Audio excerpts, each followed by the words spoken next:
নবী আমার, নবী গো, হানজালার লাশটা কোথায় গেল আমাদের জানা নাই। নবীও চিন্তার মধ্যে পড়ে গেলেন, একটা পেরেশানির মধ্যে পড়ে গেলেন।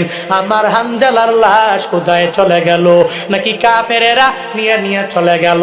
এর নবী যখন চিন্তায় পড়ে গেল, আল্লাহ পাক জানায়া দেয়, ও জিবরাইল যাও যাও, আমার নবীকে গিয়ে বলো, আমার নবীর কাছে গিয়ে এই সংবাদটা তুমি পৌঁছায়া দাও। আমার নবী হানজালার লাশটারে খুঁজে নবীরে গিয়া বলো, হানজালা এত পরিমাণে রবের দরবারে দামি হয়ে গেল। এই হানজালা দুনিয়ার মধ্যে আমার নবীর প্রেমে পরিপূর্ণ পাগল পারা হইয়া নিজের তাজা রক্তগুলো জমিনের মধ্যে বিলীন করে দিয়ে দিল।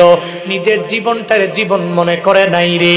ও জিবরাইল, আমার নবীর কাছে গিয়া জানায়া দাও, ওই হানজালার লাশ আমি রহমতের ফেরেশতার মাধ্যমে আসমানের মধ্যে আমি আল্লাহ নিয়ে আসলাম। হানজালার গোসল দুনিয়ার কোনো পানি দ্বারা হবে, এটা আমি আল্লাহ মেনে নিতে পারি না।